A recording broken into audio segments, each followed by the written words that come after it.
quiet town of Atchison, Kansas, there stands a small red brick home, beautiful from the outside, but inside, it breathes darkness. Locals say a little girl named Sallie once died there, her screams echoing through the doctor's basement where she took her last breath. Decades later, her spirit is said to linger, playful one moment, violent the next. Those who enter hear her laughter until it turns into something else. The year was somewhere in the mid-1800s, and the small river town of Atchison, Kansas, slept under the blanket of a storm. Most homes were dark that night, except one. A red brick house on North 2nd Street, the home of a physician named Dr. Charles Finney. It was well past midnight when a desperate knock shattered the silence. Knocking sound, urgent and uneven. Finney opened the door to find a terrified woman, drenched in rain, clutching her small daughter. The girl, no more than 6 years old, was pale and trembling, a sheen of sweat across her forehead. She could barely speak, her little hands pressed against her abdomen in agony. Finney recognized the signs immediately: appendicitis, moments from rupture. In a time before antibiotics, before sterile instruments or modern anesthesia, there was only one hope: surgery, and fast. He led them to his basement, which doubled as his makeshift operating room. A single oil lamp flickered on the table as thunder rolled above. The girl whimpered. Her mother prayed, and Dr. Finney worked quickly, preparing chloroform, the only anesthetic he had. But something went wrong. A slow heartbeat sound fades in, syncing with narration. He miscalculated the dose. Within seconds, the girl's breathing slowed, her eyes rolled back, and before he could even begin the operation, the small body on his table began to convulse. Finney panicked, calling her name, shaking her shoulders, but the little girl's lips went blue. Her screams cut off mid-breath. The doctor stood there, frozen. Her mother's cries filled the room, echoing off the cold brick walls. And then, silence. In that moment, something inside the house changed. From that night forward, neighbors whispered that the doctor was never the same. He withdrew from his patients, spending long hours alone in that same basement where the tragedy occurred. Some said they saw him talking to the walls. Others swore they heard the laughter of a child long after sunset, when no child lived there. The story of Sallie, as she would come to be known, was born from those whispers. A little girl who died in pain, her spirit bound to the place of her death, confused, angry, and lost.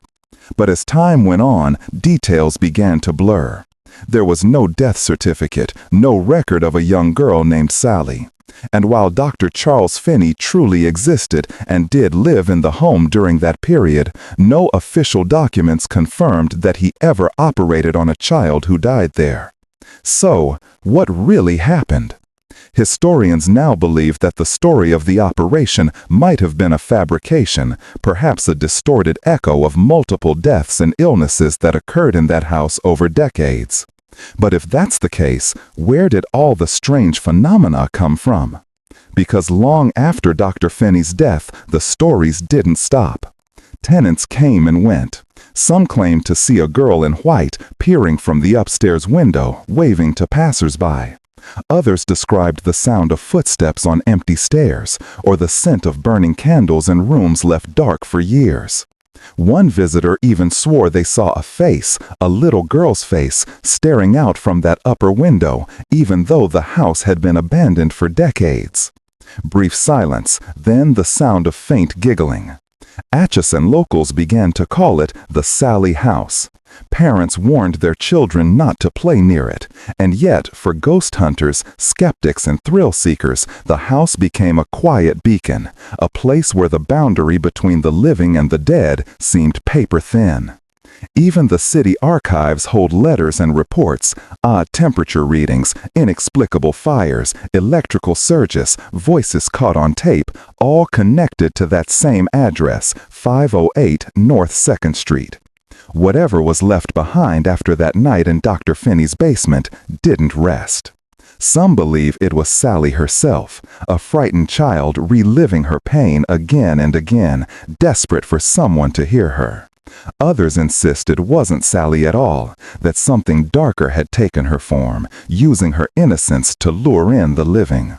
Music builds a low hum of dread. Whether born from grief, guilt, or something not of this world, the legend of the Sallie House began with one fatal night and one mistake that could never be undone. Beat of silence, then a single sharp knock, echoing the first. And if the stories are true, she's still waiting in that house for the doctor who never saved her. Over a century after Dr. Finney's death, the house on North 2nd Street stood silent, aged but still intact. Its bricks had darkened, its windows were clouded with dust, and its once proud white porch sagged like the face of someone keeping a secret. By the early 1990s, the old home was just another cheap rental property in Atchison, Kansas. But to Tony and Deborah Pickman, it was the perfect place to start their new life together. They were a young couple, newly married, hopeful, and expecting their first child.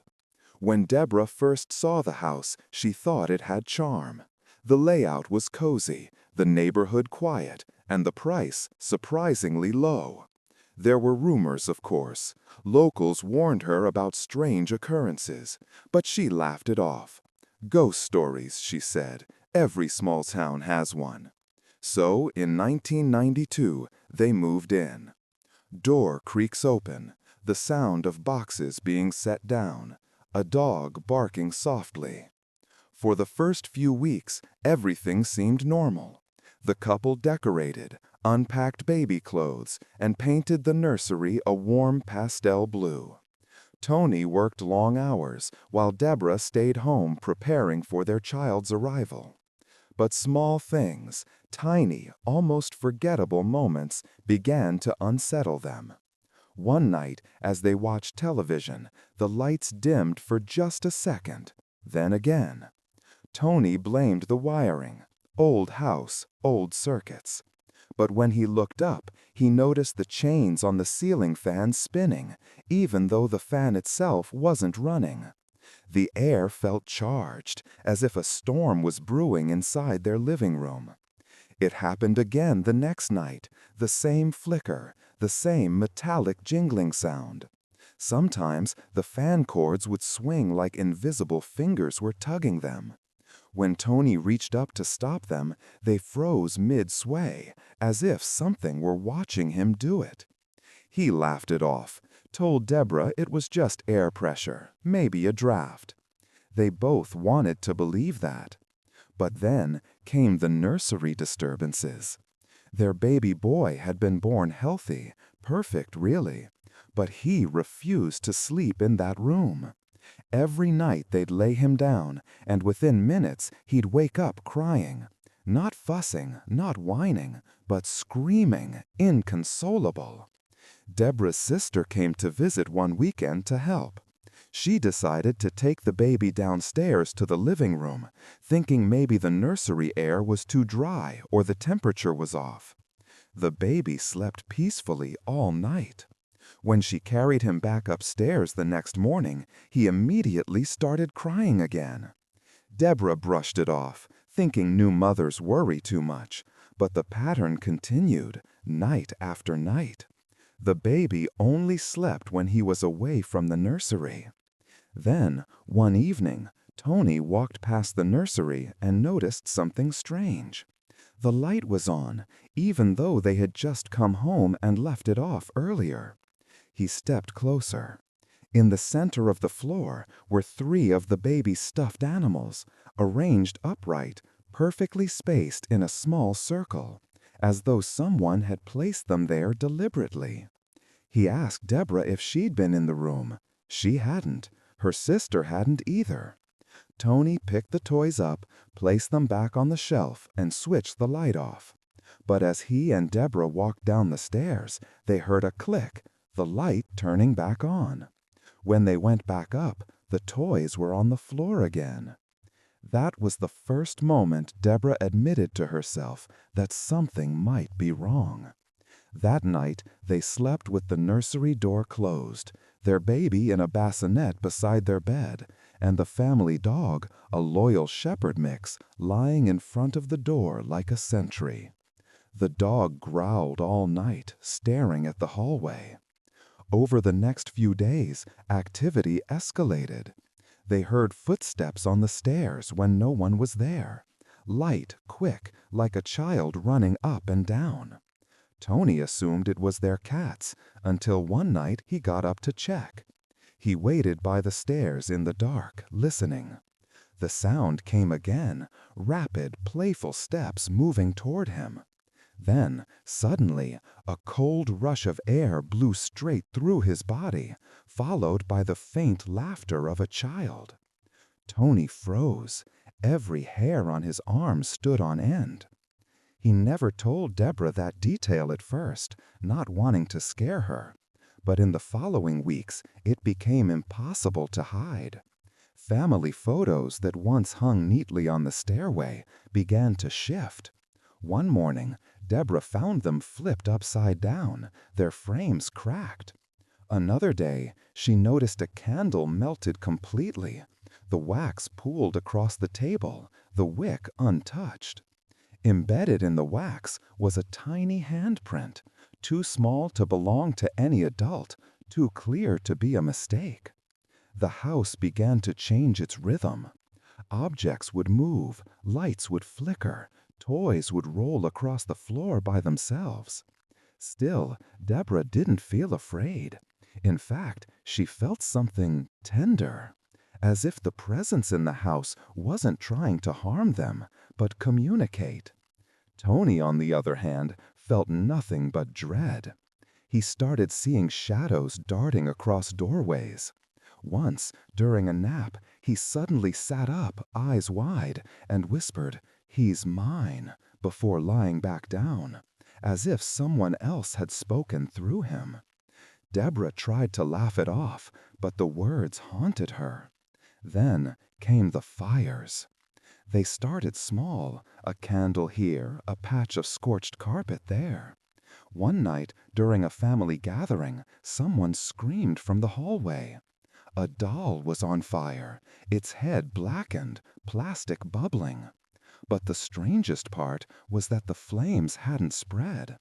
Only the doll burned, as if the fire had come from the inside out. The couple began to realize they were in over their heads. They reached out for help. Local paranormal researchers, priests, and, eventually, the crew of a television show called Sightings, which documented real paranormal cases, came to investigate what they dubbed the Heartland Ghost. When the team first arrived, they were skeptical. But it didn't take long for the house to make believers out of them. Cameras caught lights flickering, objects shifting, and even spontaneous bursts of heat. Mediums visiting the property reported sensing a little girl, lonely, frightened, and desperate to be loved. One psychic stood on the stairs and said softly, "There's a little girl right here. She's standing at the top of the steps. Hello, can you tell me your name?" A soft whisper followed, "Sallie." Deborah was stunned. That name hadn't been mentioned to the psychic. From that moment, Deborah became convinced that the ghost of a little girl was living in their home. And, strangely, she felt comforted by it. She began talking to Sallie aloud, leaving toys for her, even saying goodnight before bed. But Tony felt something different. He started noticing that whenever he showed anger, fear, or frustration, the house would react. Lights would flicker harder, objects would fall. And increasingly, the mysterious scratches began to appear on his body. Deep red welts, as if claw marks, would form on his arms, chest, and back. Sometimes they bled. Sometimes they appeared out of nowhere while the sightings crew was filming. The haunting was escalating, and Tony seemed to be its target. He began to feel watched constantly.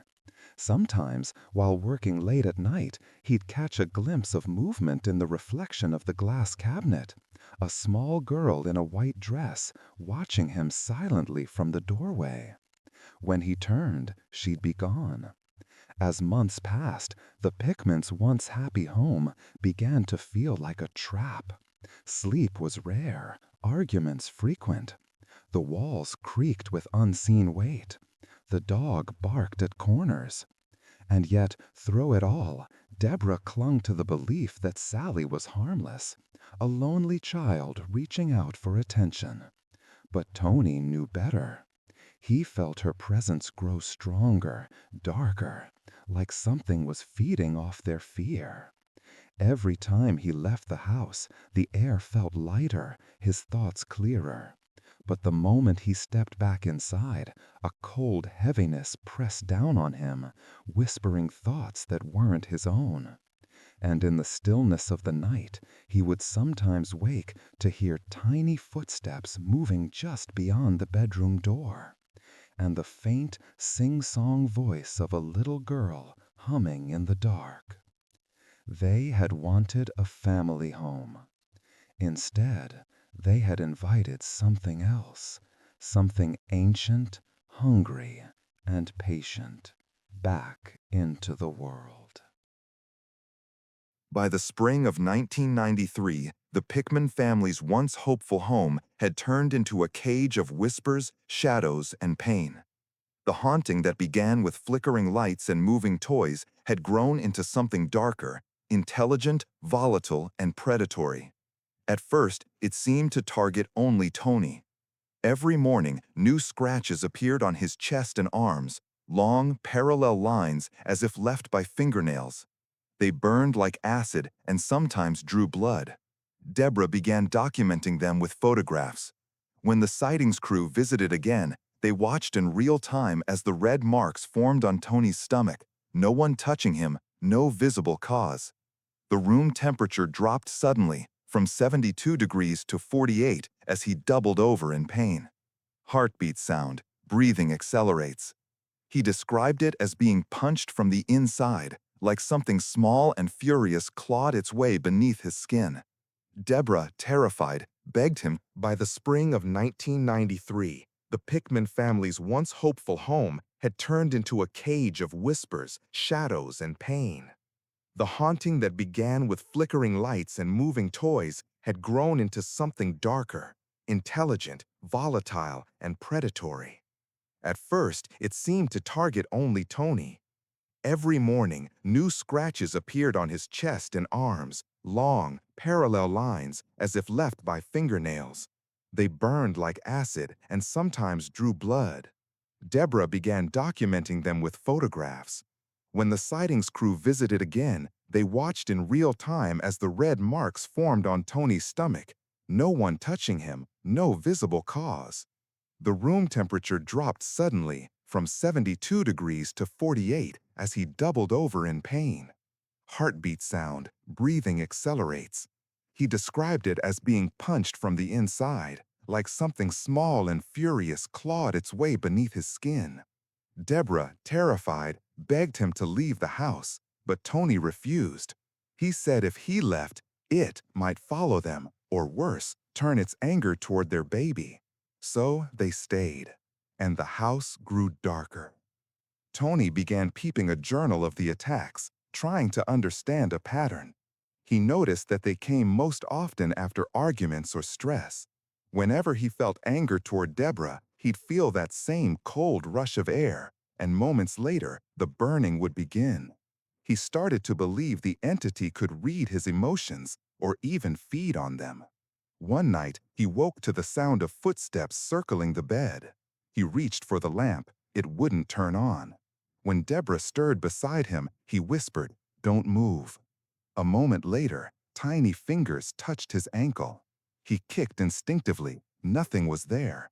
But when he sat up, he saw the imprint of a small hand pressed into the blanket. as if someone invisible had just rested there. That same week, he dreamt of a little girl standing in the hallway, her face hidden by shadow. She whispered, "Play with me, Tony." When he refused, she screamed, a shriek so high and violent that he jolted awake. On his arm, 5 fresh claw marks were bleeding. Soon after, spontaneous fires began breaking out across the house. First, in the kitchen, a pile of napkins near the stove caught fire without any spark. Then, in the nursery, a small patch of carpet burned through overnight. Deborah would smell smoke, rush in, and find no source. Sometimes the smoke alarm would go off, but there was no smoke at all, just the smell of burnt flesh or sulfur lingering in the air. During one terrifying incident, the curtains in the living room ignited while the family watched television. Tony leapt up, beating the flames down with a blanket. When firefighters inspected the scene later, they were baffled. There was no electrical short, no candle, no ignition point. The chief said quietly, "It's like the fire started from the air itself."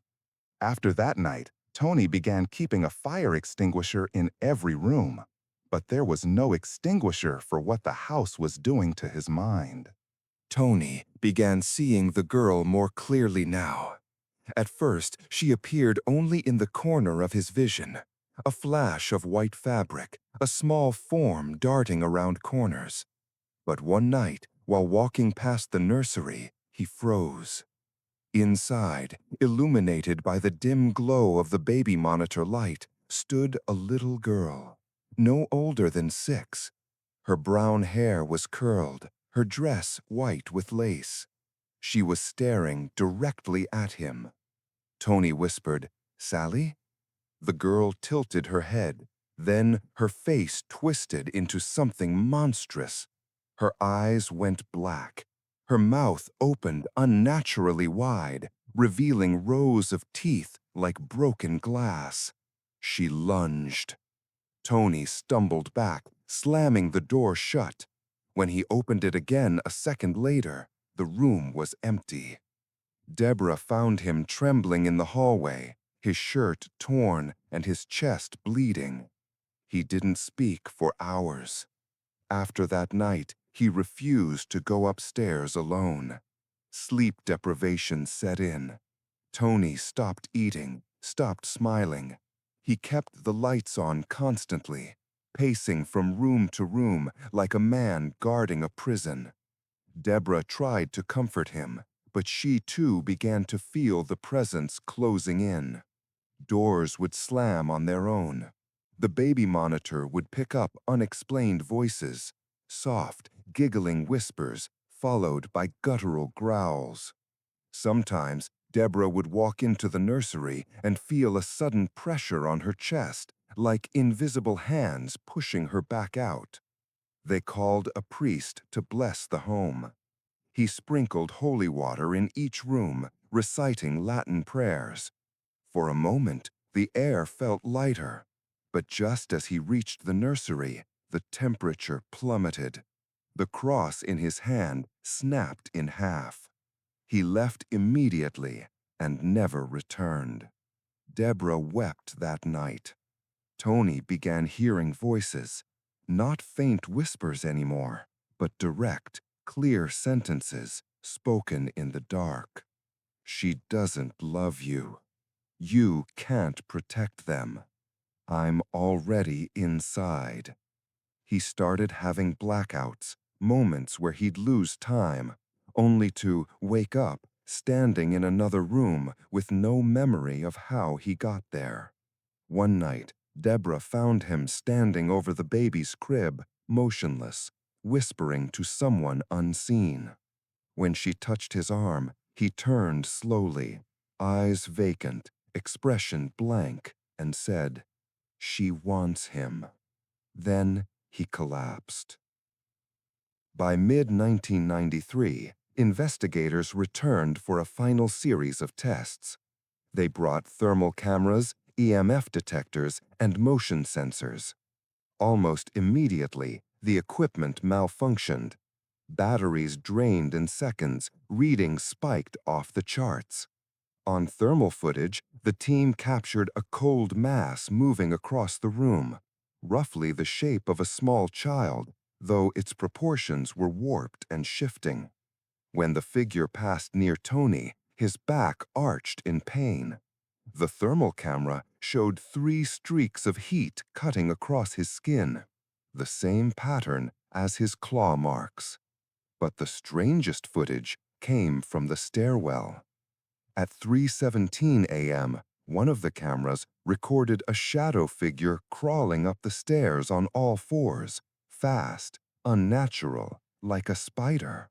For a moment, it paused, turned toward the camera, and smiled. When the team replayed the tape the next morning, half the file was corrupted. The few surviving frames showed something not of this world, a small childlike body, but its face flickering between that of a girl and a creature with hollow black sockets. Tony was unraveling. He began avoiding mirrors.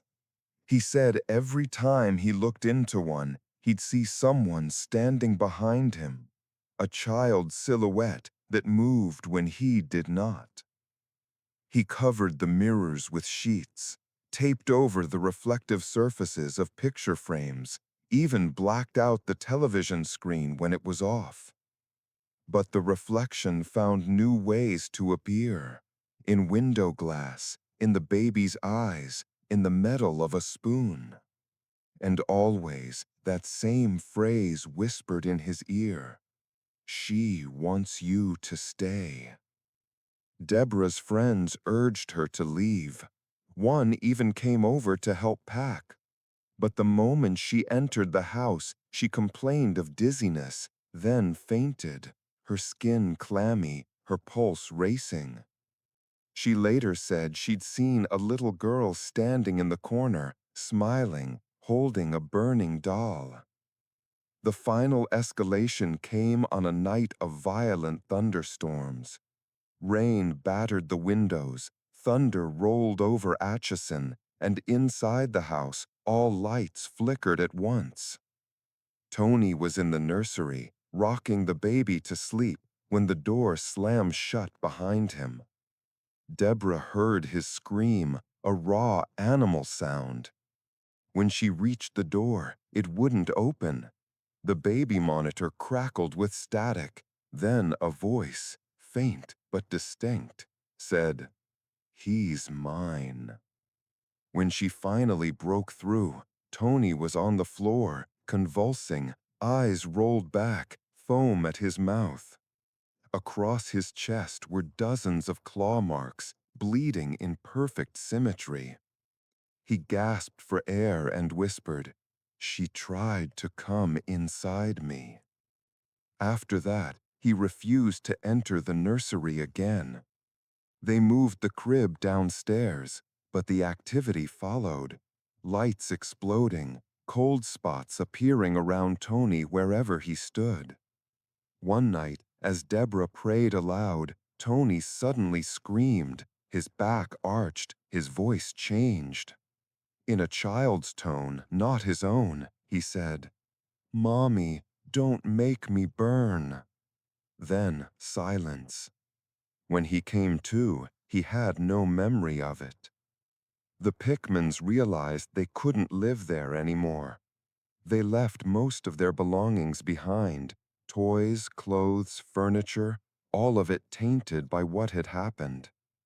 Neighbors said the day they moved out, the house's front windows fogged over completely, as if exhaling a final heavy breath.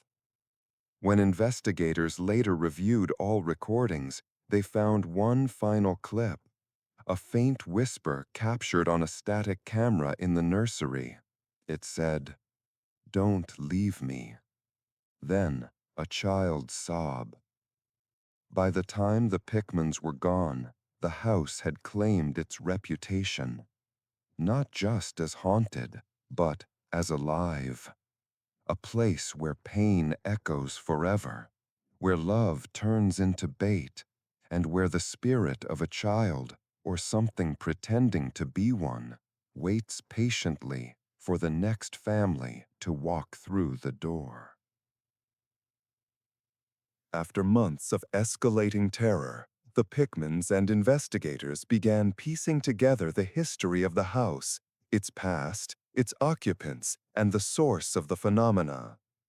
Atchison, Kansas, mid-1800s. The house's story begins with Dr. Charles Finney, a local physician who built the home for his family. Historical records show that Finney and his descendants lived in the house for decades. Many of the Finneys passed away within its walls, but the records offer no proof of a little girl named Sallie ever living there. Yet the stories persisted.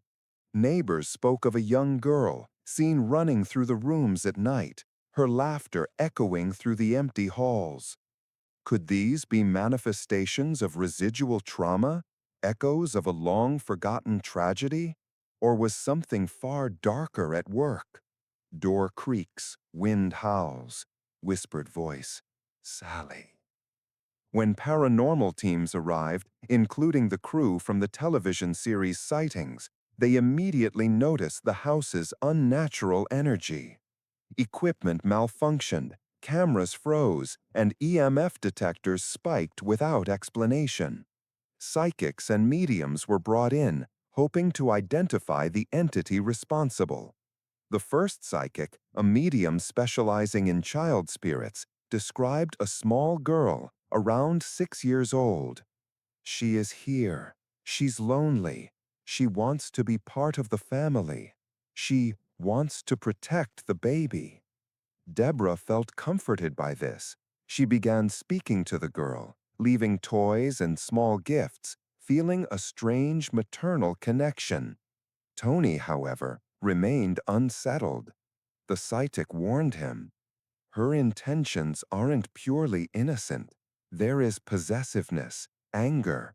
She is not fully aware of the harm she causes. This was only the beginning.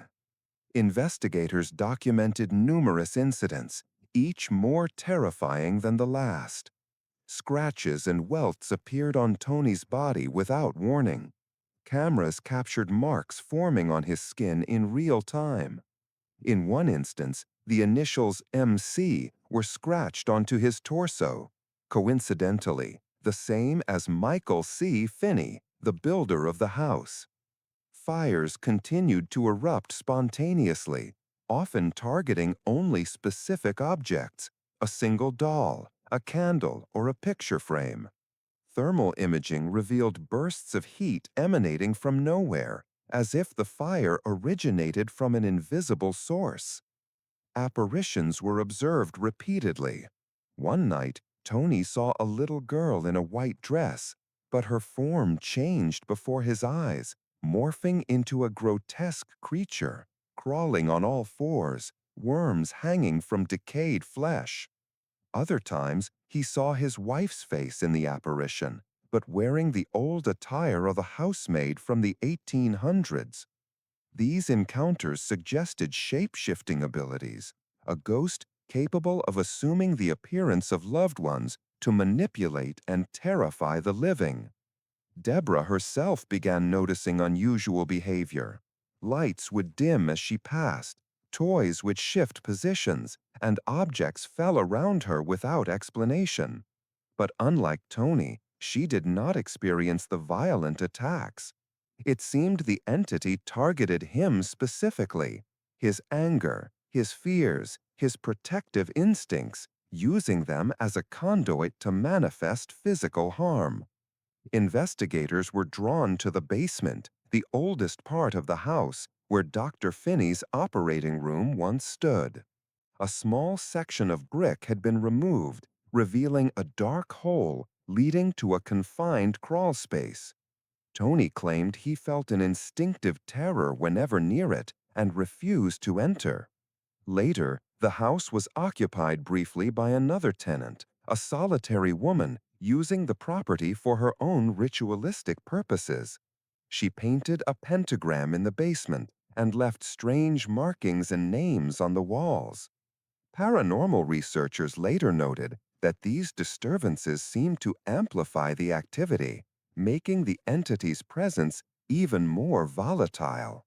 The basement appeared to act as a nexus, a point of energy concentration, where the spirit could exert maximum influence on the living. Several psychics visited, each confirming the presence of a child spirit. Most described her as sad, seeking attention, but with a malevolent streak, protective to the extreme, even violent if threatened. One medium told the Pickmans, "Sallie is not all she seems. She can be playful, loving, but she is also capable of great destruction. She senses your weaknesses and your emotions, and she uses them to her advantage." During these sessions, Tony often experienced possession-like episodes. On one occasion, he collapsed mid-conversation. His eyes rolled back, his muscles stiffened, and a voice, not his own, whispered, "I belong here. You cannot take him from me." Investigators caught this on camera, adding chilling visual and audio evidence to an already unnerving collection. As months went on, the entity's influence grew stronger. Tony experienced animal attacks. One morning he awoke to find the family cat stabbed and pinned to the counter. He had no memory of committing the act, but found himself suspecting he had done it under an altered state. Dark impulses toward Deborah. He began having violent thoughts, hallucinations, and nightmares, some depicting harm coming to his wife and child. He sought psychological help, but doctors found no clinical explanation. Physical assaults. He was thrown down the stairs, clawed, bitten, and struck by unseen forces. These attacks often coincided with paranormal team visits, suggesting the entity's heightened awareness of outsiders observing it. Each attack left Tony increasingly desperate. Sleep deprivation, anxiety, and trauma consumed him. Yet Deborah, fascinated by the phenomenon, remained less affected, creating a tense dynamic between them. Scratches appearing on camera. Red welts formed on Tony in front of the crew, some forming initials tied to the house's history. Temperature anomalies. Thermometers dropped or spiked without explanation.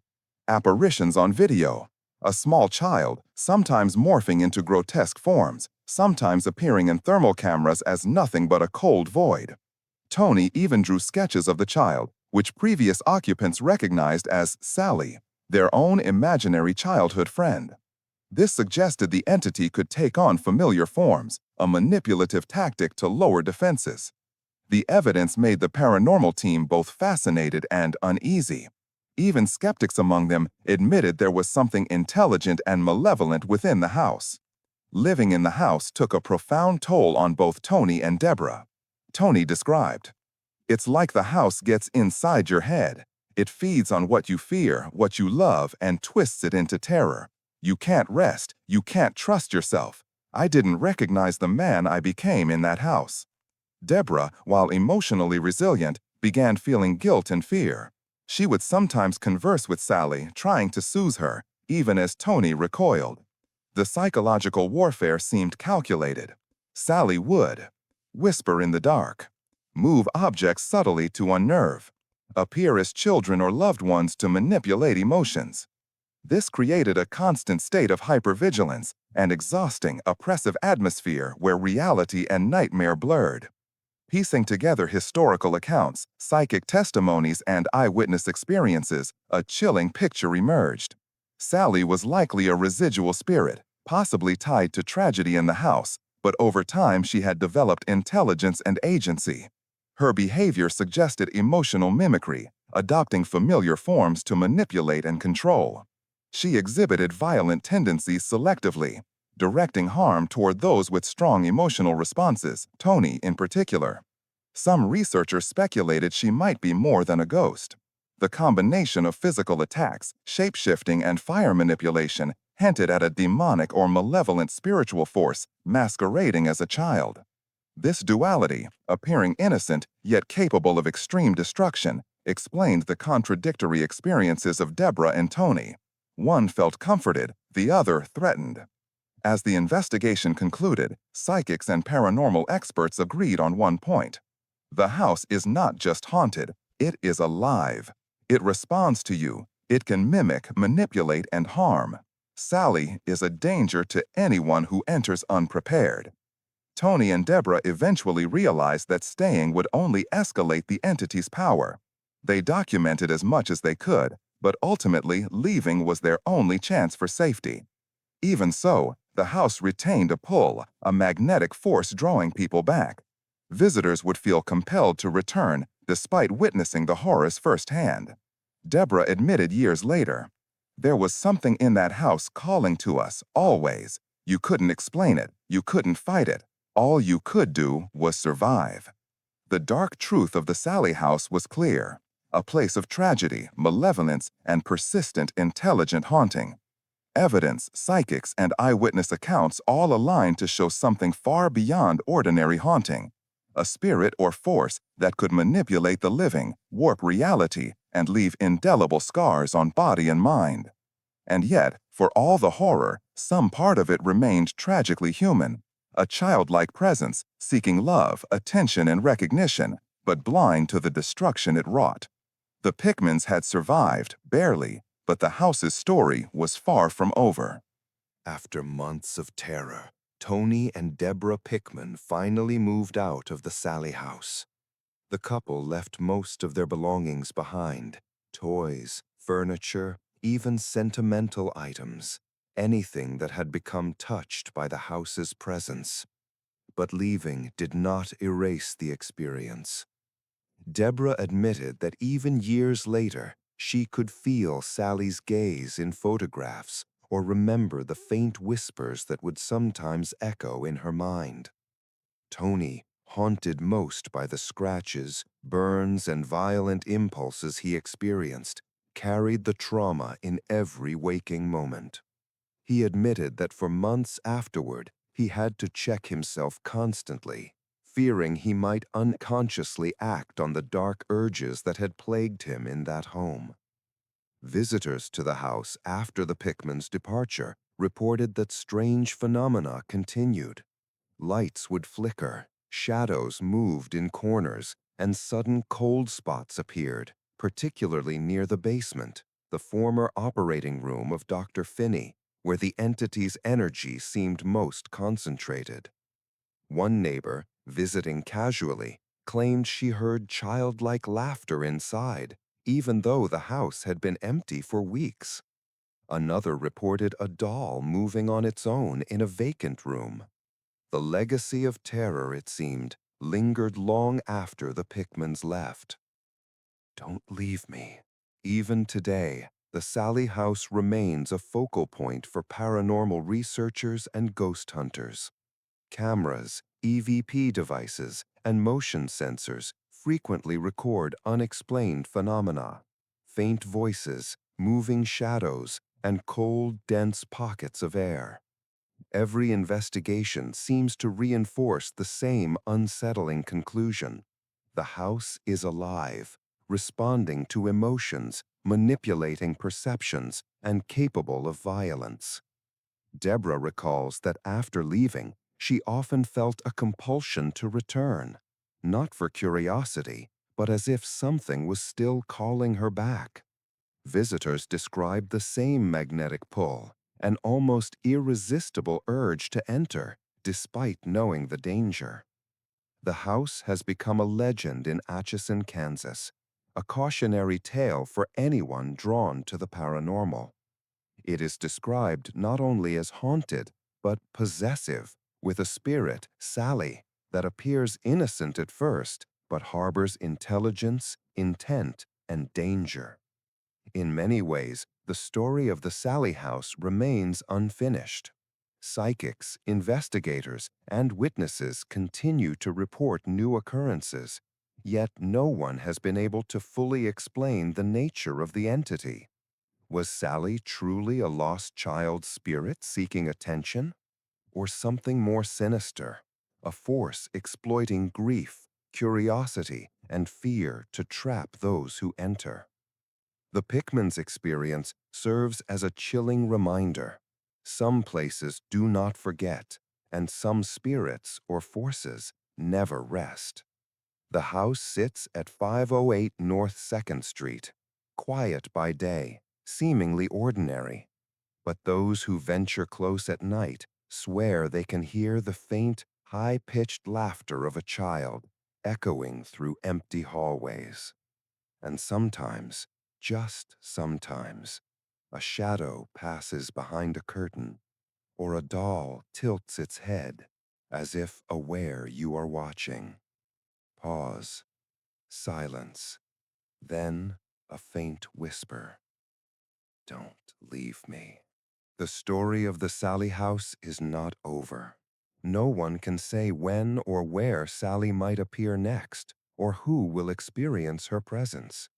It remains a place of mystery, terror, and unresolved horror, a chilling reminder that some hauntings are never truly finished.